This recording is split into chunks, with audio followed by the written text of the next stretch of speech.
أعمالنا من يهده الله فلا مضل له ومن يضلل فلا هادي له وأشهد أن لا إله إلا الله وحده لا شريك له وأشهد أن محمدا عبده ورسوله يا أيها الذين آمنوا اتقوا الله حق تقاته ولا تموتن إلا وأنتم مسلمون يا أيها الناس اتقوا ربكم الذي خلقكم من نفس واحدة وخلق منها زوجها وبث منهما رجالا كثيرا ونساء واتقوا الله الذي تساءلون به والأرحام إن الله كان عليكم رقيبا يا أيها الذين آمنوا اتقوا الله وقولوا قولا سديدا يصلح لكم أعمالكم ويغفر لكم ذنوبكم ومن يطع الله ورسوله فقد فاز فوزا عظيما أما بعد فإن أصدق الحديث كتاب الله وخير الهدي هدي محمد صلى الله عليه وسلم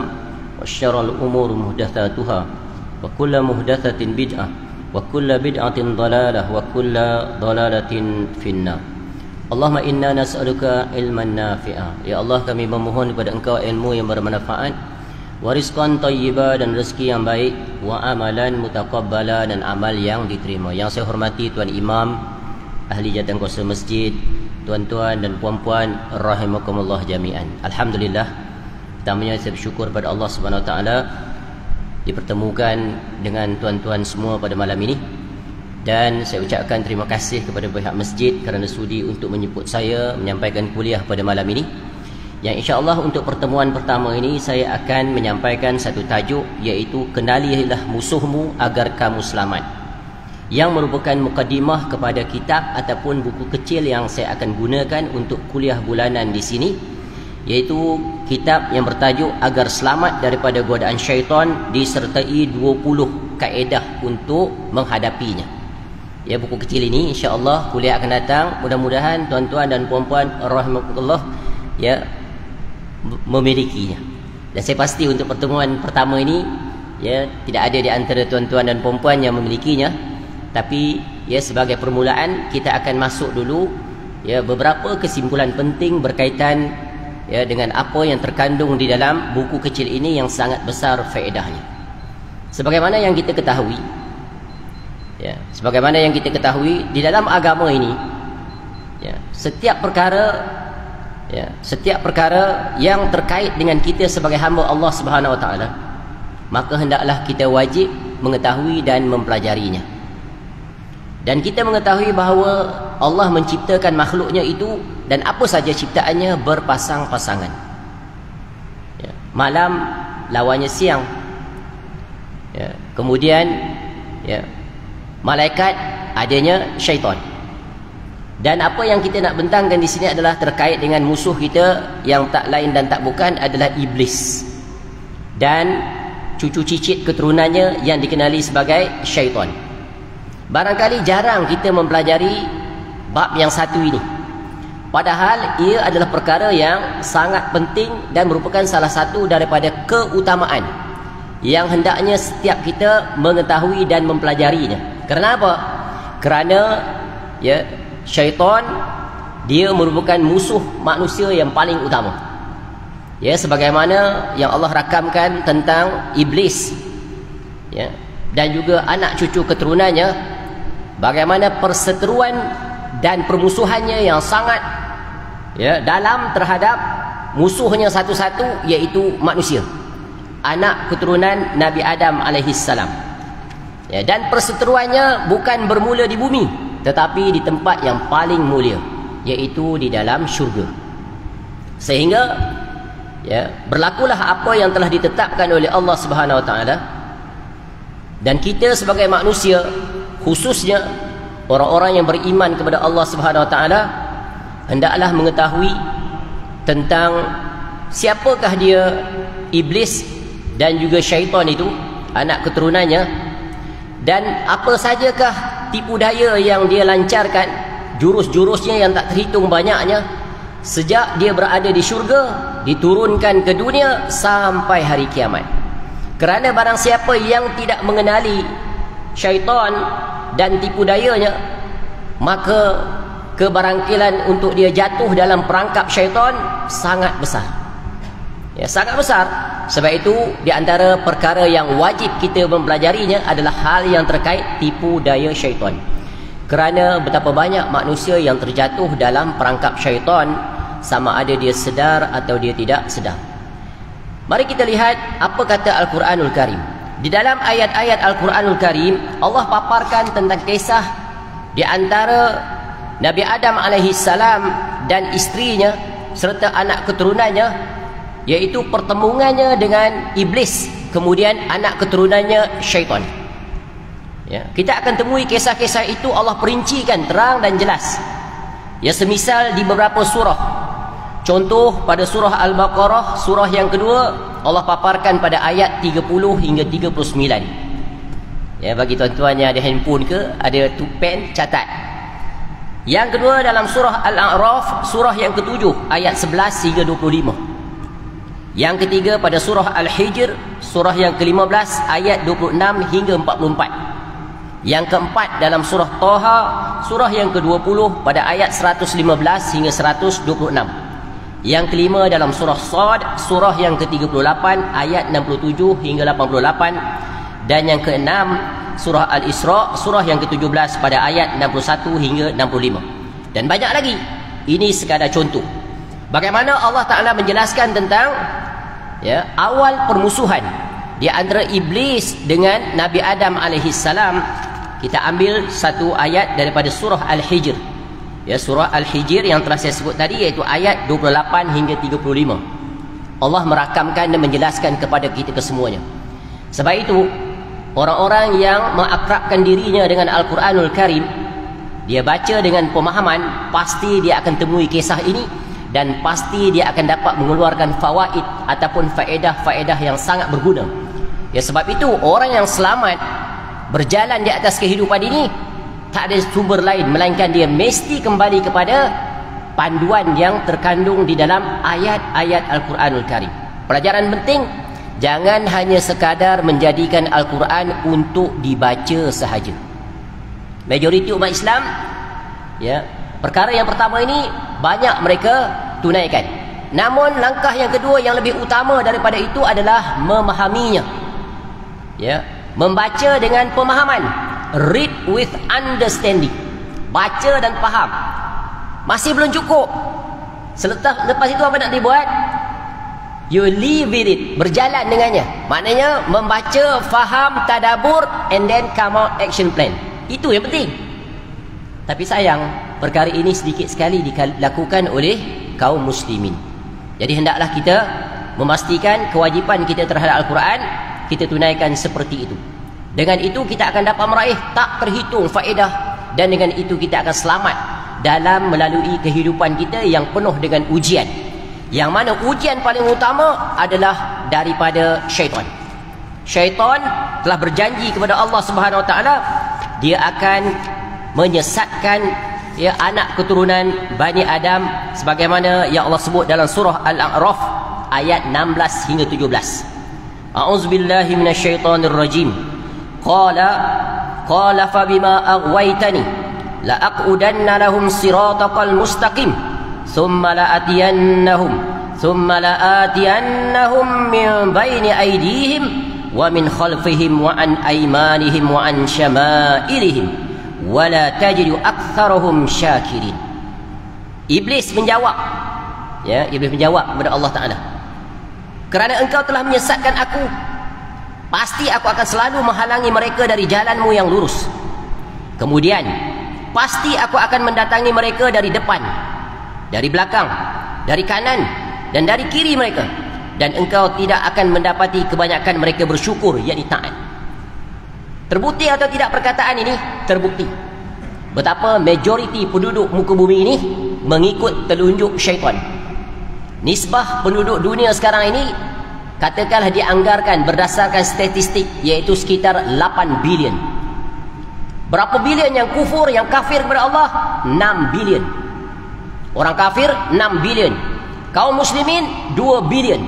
Dari 2 bilion itu, adakah mereka berbenar kaum muslimin? Mereka terpecah pula kepada 73 golongan.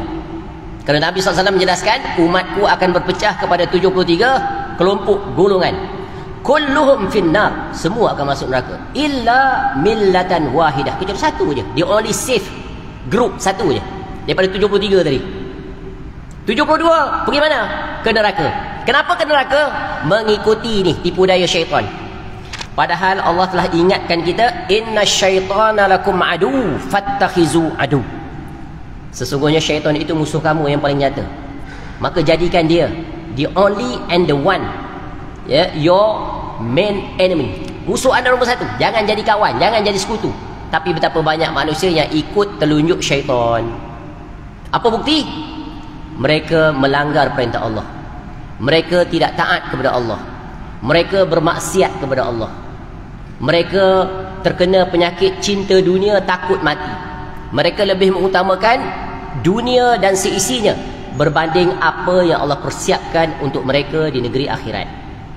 Cuba lihat masjid dan surau, mana ramai yang datang dengan yang tidak datang. Itu saja sudah indikator yang sangat mudah, immediate indicator, ya, maklumat segera untuk kita tahu. Solat 5 waktu, Allah perintahkan kepada kita, khususnya kaum lelaki, datang ke masjid.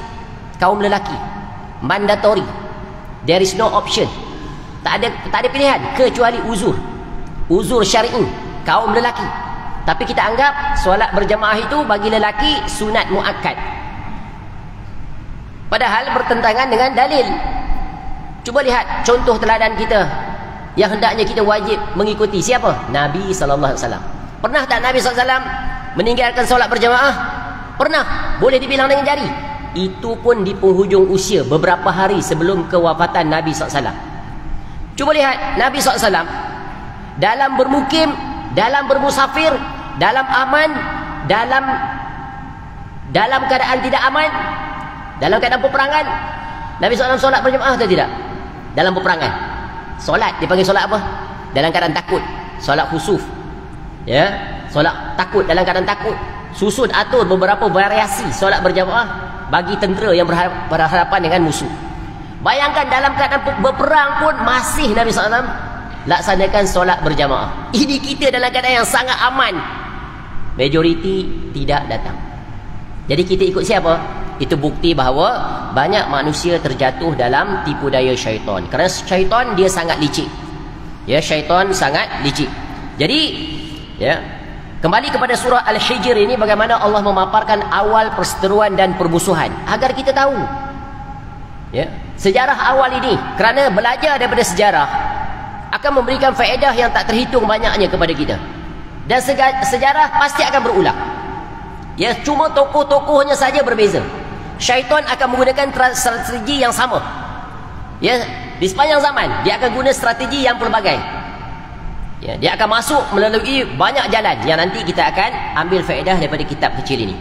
Allah Subhanahu wa taala berfirman dalam surah Al-Hijr ayat 28 hingga 35. Wa idh qala rabbuka lil malaikati inni khaliqum basharan min salsalin min hama'in masnun fa idza sawaituhu wa nafakhtu fihi min ruhi faqa'u lahu sajidin fasajadal malaikatu kulluhum ajma'un illa iblis aba an yakuna ma'as sajidin qala ya iblis ma laka alla takuna ma'as sajidin qala lam akun li asjuda li basharin khalaqtahu min salsalin min hama'in masnun qala fakhruj minha fa innaka rajim wa inna 'alaikal la'nata ila yaumiddin. Ini gambaran yang sangat terang dan jelas, paparan daripada Allah Ta'ala. Dan ingatlah ketika mana Rabbmu berfirman kepada para malaikat, sesungguhnya aku akan menciptakan seorang manusia daripada tanah liat kering yang berasal daripada lumpur hitam yang diberi bentuk. Itulah dia Nabi Adam alaihissalam. Maka apabila aku telah menyempurnakan kejadiannya dan telah meniupkan ke dalamnya ruh ciptaanku, maka tunduklah kamu kepadanya dengan bersujud. Maka bersujudlah para malaikat itu semuanya bersama-sama kecuali iblis. Ia enggan ikut bersama-sama malaikat yang sujud itu. Allah berfirman, hai iblis, apa sebabnya engkau tidak ikut sujud bersama-sama mereka yang sujud itu? Iblis berkata, aku sekali-kali tidak akan sujud kepada manusia yang telah engkau menciptakannya dari tanah liat kering yang berasal dari lumpur hitam yang diberi bentuk. Allah berfirman, keluarlah dari syurga, kerana sesungguhnya kamu terkutuk, dan sesungguhnya kutukan itu tetap menimpamu sampai hari kiamat. Dalam versi yang lain Allah sebut dalam surah Sad ayat 71 hingga 85, ya, ketika Allah perintah, iblis enggan. Lalu Allah bertanya pada iblis, qala ya iblis, ma mana'aka an tasjuda lima khalaqtu bi yadayya astakbarta am kunta minal alid. Ya, hai iblis, mengapa, ya, apa yang menghalangmu sujud kepada Adam itu yang telah aku ciptakan dengan kedua tanganku? Apakah kamu menyombongkan diri, ataukah kamu merasa termasuk, ya, termasuk orang yang lebih tinggi, ya, termasuk diri kamu tu dalam kelompok yang tinggi, ya?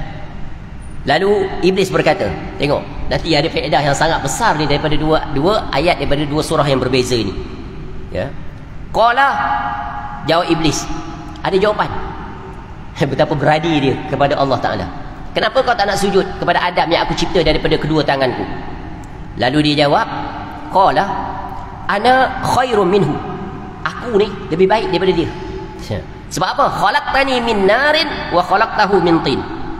Sebab, ya, kau ciptakan aku daripada api, dan dia kau ciptakan daripada tanah. Lalu akibat itu dia mendapat kemurkaan Allah Ta'ala. Qala fakhruj minha fa innaka rajim. Ya. Jadi Allah berfirman kepada iblis, ya, keluar engkau daripada syurga. Ya.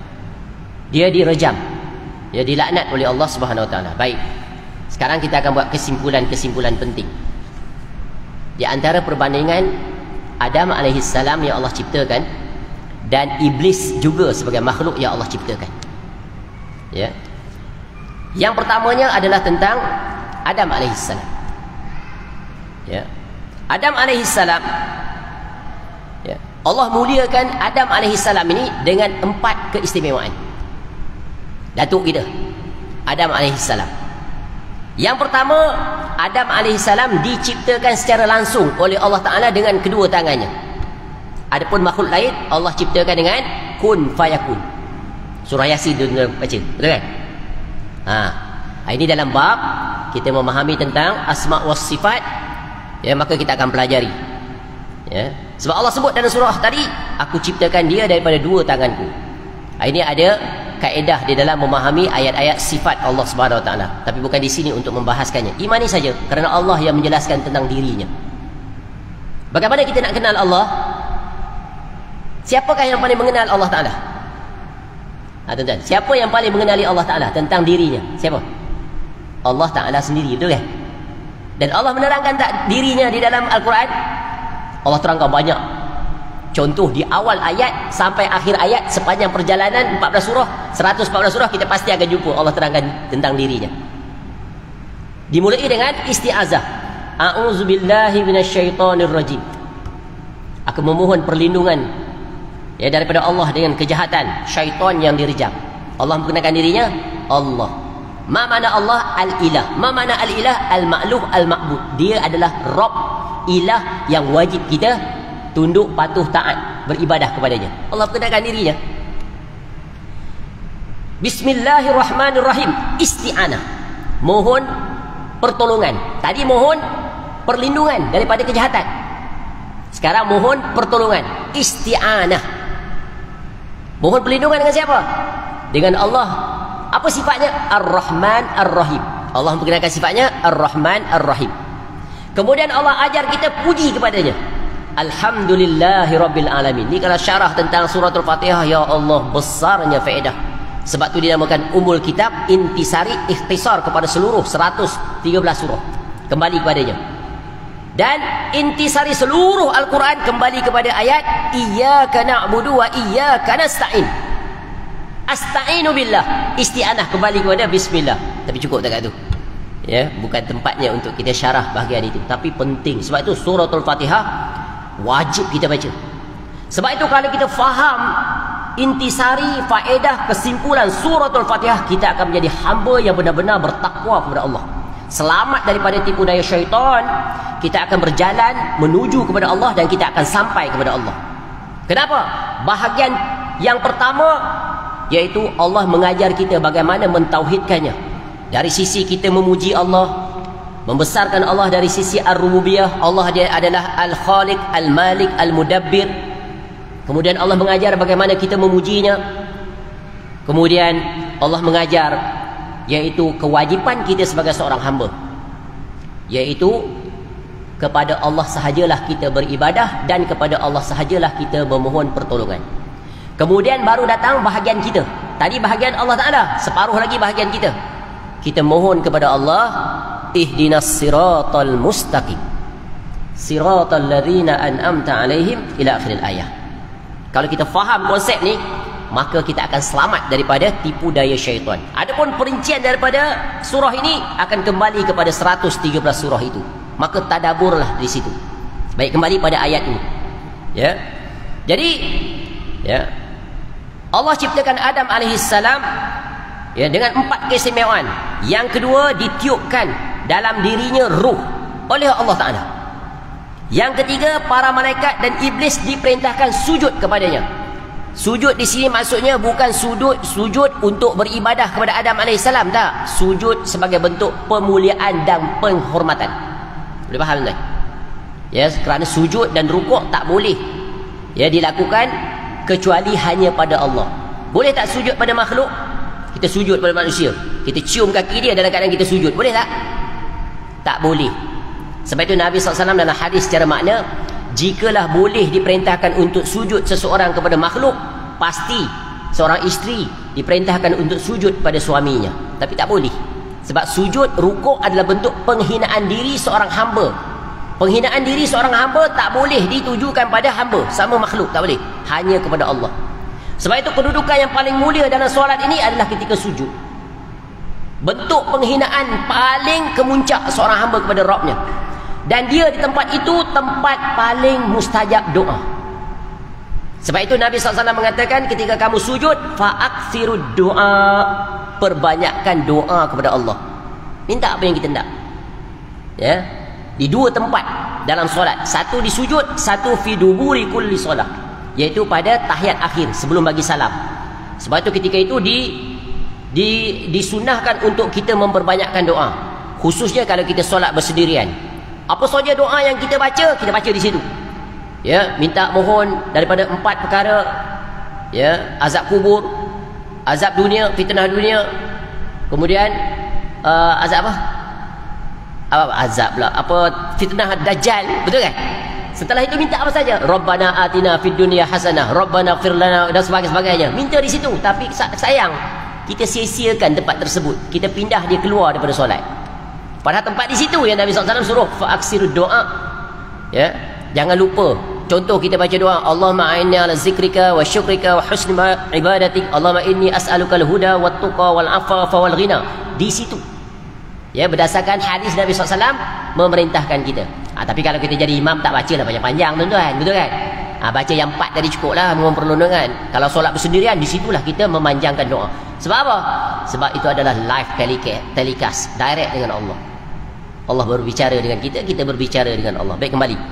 Kemudian yang keempatnya adalah keistimewaan diajarkan kepadanya nama-nama segala sesuatu. Ketika malaikat protes, seolah-olah protes, kenapa nak ciptakan manusia yang akan melakukan tumpah darah, berbunuh-bunuhan. Kenapa? Malaikat dibagi tahu oleh Allah bahawa di salah satu ciri khas mereka ini, manusia ni, mereka akan ya berbunuh-bunuhan, saling berbunuhan. Tepat tak? Tepat. Apa maksiat pertama manusia lakukan di atas muka bumi? Apa maksiat pertama manusia lakukan di atas muka bumi? Apa? Pembunuhan, iaitu anak Nabi Adam alaihissalam, Qabil dan Habil. Tapi kesyirikan tak berlaku. Syaitan dia punya aimnya kat situ. Number 1. Ya, kalau kita belajar bab akidah akan diterangkan sebagaimana Ibnu Abbas radhiyallahu anhuma, selama 10 abad, 10 kurun, anak keturunan Bani Adam tetap di atas tauhid. Cuma terjatuh tadi satu yang digambarkan dalam Quran, berlaku pembunuhan pertama di atas muka bumi, yang kemudiannya berlakulah seperti apa yang berlaku sampai ke hari ini. Setelah itu barulah iblis berjaya menyesatkan manusia untuk melakukan kesyirikan kepada Allah. Kesyirikan yang pertama berlaku di atas dunia ni adalah iaitu memuja orang-orang soleh dengan tujuan untuk mendekatkan diri kepada Allah. Itu nanti dulu. Itu bab kesyirikan. Bagi tips saja. Selebihnya tuan-tuan search, cari. Baik, nak kembali di sini. Ya. Kemudian Adam alaihissalam, ya, dia adalah merupakan, ya, pendatang baru di dalam syurga. Ya, pendatang paling baru dalam syurga. Iblis, malaikat dah lama lah menikmati syurga. Ya. Dan ketika Adam alaihissalam diciptakan bersama dengan isterinya Hawa alaihissalam, Allah bagi satu saja arahan. Jangan langgar satu perintah. Apa perintahnya? Jangan dekati pohon khuld. Nampak? Dan syaitan dia telah melakukan protes di awal dan Allah murka kepadanya. Lalu minta izin untuk menyesatkan manusia. Ya, untuk memalingkan manusia daripada taat pada perintah Allah. Dan syaitan dia berjaya melakukan tipu dayanya bukan di dunia, di syurga, tempat terbaik. Dia telah berjaya menggelincirkan dengan mendatangkan tipu daya yang sangat licik. Dalam Quran disebut Nabi Adam alaihissalam tertipu dengan tipu daya dia. Katanya, hampirilah pohon itu. Sebenarnya Allah larang itu bukan sebab apa? Supaya kamu tak mencapai maqam malaikat dan kamu tak kekal dalam syurga. Dalam Quran sebut begitu. Tipu dia, tipu. Ya, kalau kamu hampiri itu, kalau kamu makan, kamu akan kekal dalam syurga. Kamu akan jadi capai taraf malaikat. Kamu akan, ya, kamu akan kekal dan kamu akan mencapai maqam malaikat. Lalu terpedaya, terlanggar perintah Allah. Ya, lalu Allah pun mengingatkan, maka Allah murka. Berjaya syaitan, berjaya iblis dengan tipu daya. Sebab tu tipu dayanya sangat licik. Adam alaihissalam itu, ya, yang bijaksana pun terjatuh ke dalam tipu dayanya. Jadi pertempuran pertama bukan berlaku di bumi, tempat terbaik di syurga, dimenangi oleh iblis. Round yang pertama. Nanti di dunia dia berterusan menang, kecuali dalam Quran sebut illa ibadakas salihin, kecuali hamba-Ku yang ikhlas. Nanti akan datang dalam kitab ini menjelaskan. Ya, ini sebagai mukadimah. Ya. Namun bagaimana Adam alaihissalam dapat bangkit kembali, mengalahkan kembali iblis, yaitu dengan memohon keampunan kepada Allah. Dalam Quran, inilah doa yang pertama yang diucapkan oleh Nabi Adam alaihissalam, yang hendaknya doa ini menjadi sunnah bagi kita, jangan tinggalkan. Sebagai bentuk memohon keampunan kepada Allah. Apa doanya? Rabbana zalamna anfusana wa illam taghfir lana wa tarhamna lanakunanna minal khasirin. Adam alaihissalam memohon keampunan pada Allah atas kealpaan, ketelanjuran, tak sengaja. Tertipu dengan, ya, terhipnosis dengan gaya bahasa bujukan yang sangat halus, yang sangat indah oleh iblis. Iblis ni in term of communication skill superb, excellent. Betul kan? Kalau tidak, bagaimana manusia boleh terjatuh dalam maksiat? Bukan orang biasa, para alim, para ustaz, para tok guru, para kiai, para apa saja pun banyak yang terjatuh. Betul kan? Kalau tidak, bagaimana ada pembahagian ulama usuk dan ulama ul akhirah? Macam mana boleh ada dua tu? Ya. Bagaimana agama ahlul kitab boleh diselewing dan terselewing? Siapa yang melakukannya? Siapa yang melakukannya? Orang awam? Tak. Orang jahil? Tak sama sekali. Orang alim, para rabbai dan para pendeta mereka. Sehingga ketika Adi bin Hatim radhiyallahu anhu datang, sebelum itu, sebelum Islam, Nabi SAW menyampaikan bacaan kepadanya. Dan dikatakan pada Adi bin Hatim, seorang Nasrani, ya, sesungguhnya orang-orang Yahudi dan Nasara itu, ya, menyembah padri-padri mereka dan rabai-rabai mereka. Lalu Adi bin Hatim radhiyallahu anhu kata, tak, ya Rasulullah, kami tak sujud, tak sembah mereka, sebab dia faham ibadah itu hanya rukuk dan sujud. Padahal ibadah itu cakupannya lebih luas daripada itu. Sebab itu definisi ibadah di sisi agama kita adalah ismun jami'un likulli ma yuhibbuhu Allah wa yarda minal aqwal wal af'al az-zahiratu wal batinah. Itu dia agama. Itu dia ibadah. Apa makna ibadah? ibadah adalah satu nama yang mencakupi apa saja yang diredai oleh Allah Ta'ala, apa saja yang dicintai oleh Allah Ta'ala, sama ada ucapan ataupun perbuatan yang zahir atau yang batin. Bagaimana kita nak tahu perinciannya? Allah Ta'ala sendiri yang menjelaskan tentang ibadah itu. Nabi SAW sendiri yang menyampaikan. Dan kewajipan kita adalah ikut, just follow through, copy paste. Sebab itu berkata Al-Imam Az-Zuhri rahimahullah, sebagaimana yang didatangkan oleh Al-Imam Bukhari rahimahullah, minallahi risalah wa 'ala ar-rasul al-balagh wa 'alaina at-taslim. Risalah tu wahyu datang daripada Allah, turun kepada Nabi SAW. Nabi SAW menyampaikan pada kita semuanya. Tak ada satu yang tercicir. Complete package, right from beginning until end, small matter until big matter. Tak ada satu yang tinggal. Sehingga Salman Al-Farisi, lihat betapa besarnya hari Jumaat pada hari Arafah. Dan yang pertama, yang terakhir. Nabi SAW haji sekali je. Ya.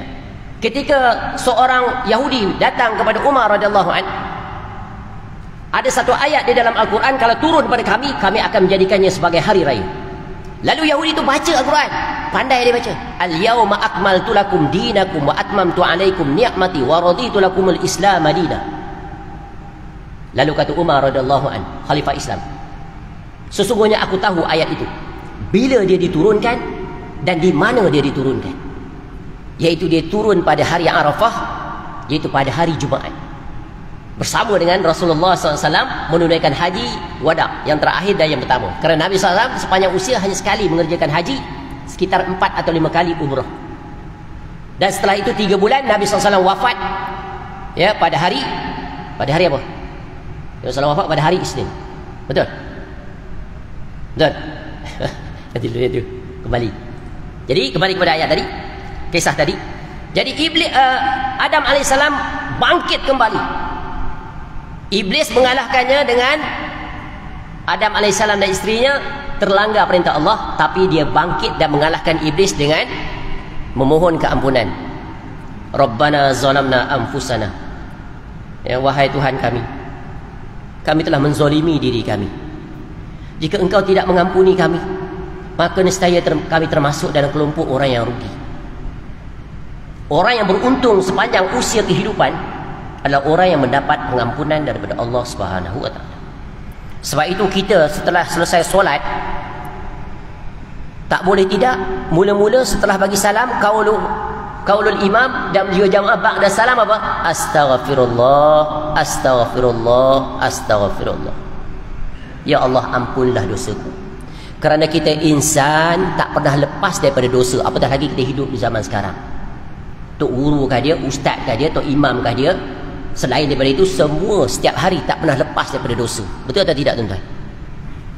Handphone ni mesin penjana dosa paling cepat, paling pantas. Pegang saja nak tengok benda baik, keluar gambar dedah aurat, tak dosa.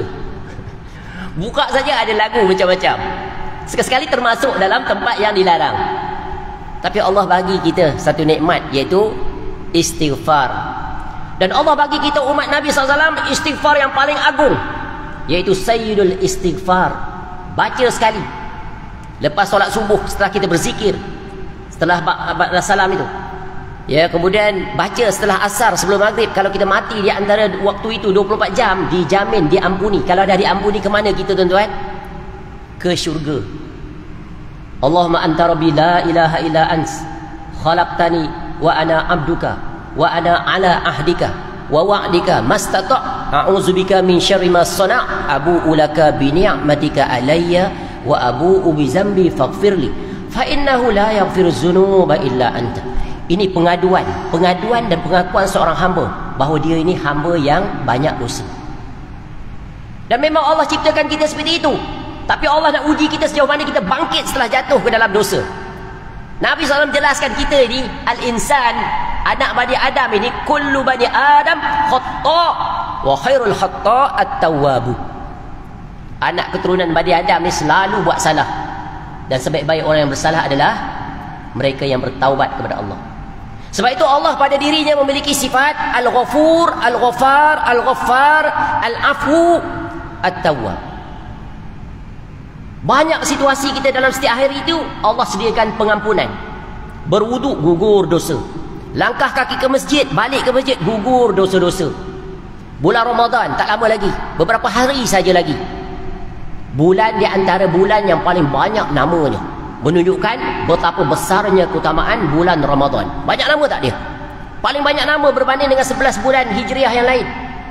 Nabi SAW sebut namanya, Atakum Ramadan syahrun mubarakun ila akhiril hadis. Telah datang kepada kamu bulan Ramadan, bulan yang penuh dengan keberkahan. Apa sebab dinamakan bulan yang penuh dengan keberkahan? Dibuka pintu-pintu langit, ditutup pintu-pintu neraka. Padanya difardukan berpuasa di siang harinya. Dan ada padanya satu hari yang sama dengan 1000 bulan. Barang siapa yang diharamkan daripada memperolehinya, sungguh diharamkan baginya. Dan kemuncak perjalanan seorang hamba dalam melalui hari-hari di dalam bulan Ramadan, Allah nak tarbiyah dia dengan very complete package, intensive and comprehensive program untuk membentuk dirinya agar la'allakum tattaqun. Dia telah dimudahkan. Syaitan-syaitan nakal semua dah diikat. Tapi perjuangannya tetap menghadapi ujian, pancaroba, kesulitan. Sebab apa? Yang tinggal adalah iaitu apa? Iaitu hawa nafsu. Hawa nafsu.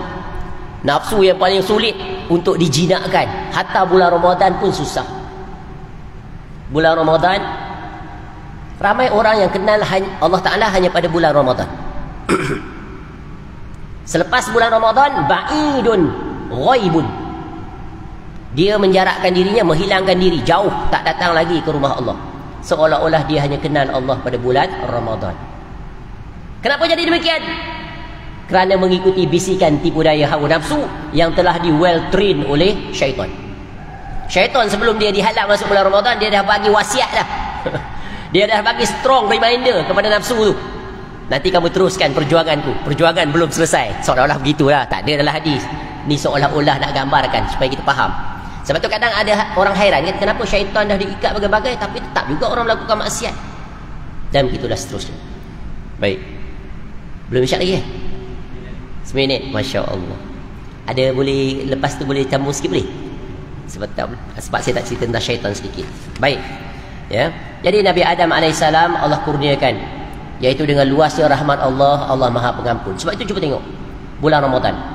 Kalau kita jumpa pada malam Al-Qadar, apa yang Nabi SAW perintahkan kita? Apa yang diperintahkan? Nabi SAW wasiatkan pada isterinya Aisyah radhiyallahu anha, bertemu dengan malam Al-Qadar, perbanyakkan Allahumma innaka afuun tuhibbul afwa fa'fu anni. Ya Allah, engkau Maha Pemaaf. Ya, baik. Maka maafkanlah aku. Wallahu a'lam. InsyaAllah selepas azan saya sambung sekitar lebih kurang 5 minit sebagai penutup mukadimah yang pertama. Wallahu a'lam.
Alhamdulillah, wassalatu wassalamu ala rasulillah. Baik, sekarang kita kenali secara ringkas tentang iblis dan keturunannya. Ya. Iblis, ya, asalnya daripada mana? Daripada jin. Ya. Dan dia terbuat daripada api. Jin terbuat daripada api. Iblis pun begitu. Dan anak keturunannya dipanggil syaitan. Ya. Apa dalil? Dalam Quran sebut. Ya. Dalam hadis juga sebut. Contoh, ya, Allah sebut, ya, di dalam salah satu ayat daripada Al-Quranul Karim dalam surah Al-Kahfi ayat 50. Ya. Wa idh qulna lil malaikati isjudu li Adam fasajadu illa iblis kana minal jinni fafasaqa an amri rabbih. Ya. Dan ingatlah ketika mana kami, yakni Allah Ta'ala, berfirman kepada para malaikat, sujudlah kamu kepada Adam, maka sujudlah mereka kecuali iblis. Dia adalah daripada golongan jin. Maka dia terkena perintah tak? Kena perintah untuk mentauhidkan Allah, tapi dia ingkar. Sebab itu Allah ciptakan kita, Allah sebut kita dan jin dalam surah Az-Zumar ayat 56, wa ma khalaqtul jinna wal insa illa liya'budun. Dan tidaklah aku ciptakan jin dan manusia melainkan supaya mereka itu beribadah kepadaku. Jadi tugas asasi kita di dunia ini adalah untuk menjadi hamba. Mulianya seseorang itu di sisi Allah apabila dia menjadi hamba. Hinanya seseorang itu di sisi makhluk bila dia menjadi hamba sesama makhluk. Hina. Hamba kepada harta, hamba kepada pangkat, hamba kepada jawatan, hamba kepada gelar, kedudukan dan pelbagai. Hina. Tapi hamba kepada Allah, dia adalah satu kemuliaan. Dan dia adalah satu pengiktirafan daripada Allah. Sebab itu Allah sebut Nabi SAW sebagai seorang hamba. Subhanalladzi asra bi'abdihi lailan minal masjidil harami ilal masjidil aqsa alladzi barakna haulahu liyunirahu min ayatina, dan seterusnya. Maha suci Allah yang telah memperjalankan hambanya. Sebab itu kita bila belajar berakidah, syahadah yang pertama, syahadatain, rukun Islam. Asyhadu an la ilaha illallah wa asyhadu anna Muhammadan abduhu wa rasuluh. Aku bersaksi bahawa tidak ada ilah yang berhak diibadahi dengan benar melainkan Allah. La ma'buda bihaqqin illallah. Yang kedua, dan aku bersaksi bahawa Muhammad sallallahu alaihi wasallam adalah seorang hamba dan seorang rasul. Apa makna hamba? Abdun la yu'bad. Bila Nabi SAW seorang hamba, seperti kita hamba, maka tak boleh diibadahi. Ini pelajaran akidah. Apa makna rasul? Wa rasulun la yu'za, tak boleh didustai. Wa ma atakumur rasul fakhuzuh wa ma nahakum anhu fantahu. Quran sebut. Apa saja yang datang daripada Nabi SAW, satu pun tak boleh kita ragui. Wajib yakin, itu ciri orang yang beriman. Kemudian next step, kewajipan kita bal yuta'u wa yuttaba'. Taat dan ikut. Kerana dalam beragama ini wajib taat dan ikut. Taat dan ikut siapa? Nabi SAW dalam segala urusan. Dari sisi tauhid, dari sisi ibadah, dari sisi akhlak, dari sisi muamalah, nak mengurus negara, nak mengurus keluarga, nak mengurus masyarakat, dan pelbagai semuanya complete all those requirements set up by our Prophet SAW. SOP kan? SOP KKM. Lebih awal lagi, Nabi SAW pun dah ajar kita SOP, Sunnah Operating Practices. Aturan malam tidur, kembali semula tidur. Aturan keluar rumah, aturan masuk rumah. Aturan masuk masjid, aturan keluar masjid. Tapi persoalan sejauh mana kita comply to those requirements. Very loud and clear, set up by our Prophet Nabi SAW. Barangkali kita asal masuk saja masjid, asal keluar saja masjid, asal pakai slipper, asal tanggal slipper, asal masuk rumah, asal keluar rumah. We are not particular, we are not concerned. Take for granted. Bila disuruh, ikutlah sunnah Nabi SAW. Alah, benda kecil je, small matter. But always remember, small things matter. Perkara kecil dia jadi besar, kita akan berhajat benda kecil nanti di negeri akhirat. Betul kan? Tuan-tuan, umpama analogi, kita ada touch and go. Touch and go lah contoh. Duit ada RM1. Kita keluar tol Setia Alam, exit tol Jalan Duta. Katakan tolnya adalah RM5. Kita ada RM4.90. Short 10 sen. Boleh lepas tak palang? Nampak tak? On this particular, we are very particular. Tapi dalam urusan akhirat, small matter, sunat aja, tak buat, tak apa. Nampak tak? Sebab kita faham definisi sunat itu adalah buat tak, buat dapat pahala, tak buat tak berdosa. Sepatutnya kena tukar, rephrase. Sunnah Nabi SAW tak terhitung banyaknya yang kita abaikan dan kita sia-siakan. Kenapa? Kerana tertipu dengan syaitan. Kecil saja, small matter.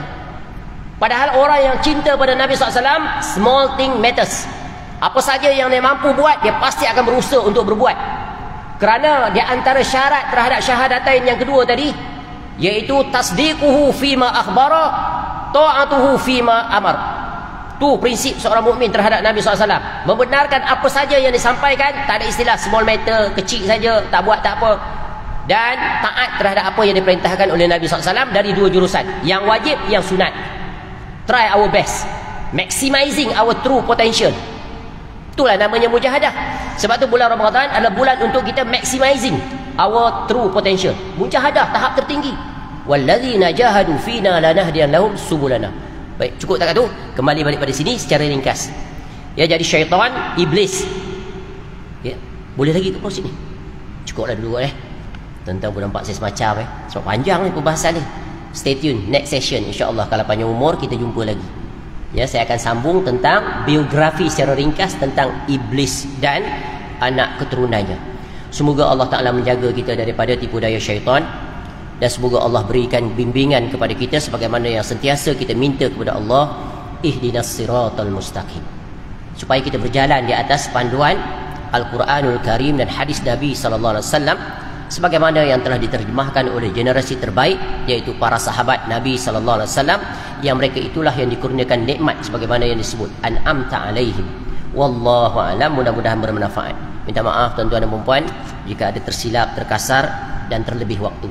Mudah-mudahan Allah memberkahi pertemuan kita dan mendatangkan manfaat yang terbaik untuk kita berjalan di atas agama ini, istiqamah di atasnya, dan kita kembali kepada Allah dalam keadaan kita diterima sebagai hamba-Nya, diampuni dosa-dosanya, dan mudah-mudahan Allah himpunkan kita kesemuanya nanti di negeri akhirat bersama dengan Rasulullah sallallahu alaihi wasallam di dalam syurga ma'al ladzina an'amta alaihim minan nabiyyin was-siddiqin wasyuhada'i was-salihin wa hasuna ulaika rafiqa. Amin ya rabbal alamin. Subhanakallahumma wa bihamdika asyhadu an la ilaha illa anta astaghfiruka wa atubu ilaik. Wa sallallahu ala nabiyyina Muhammad wa ala alihi wa sahbihi wasallam. Wa akhiru da'wana alhamdulillahi rabbil alamin. Assalamualaikum warahmatullahi wabarakatuh.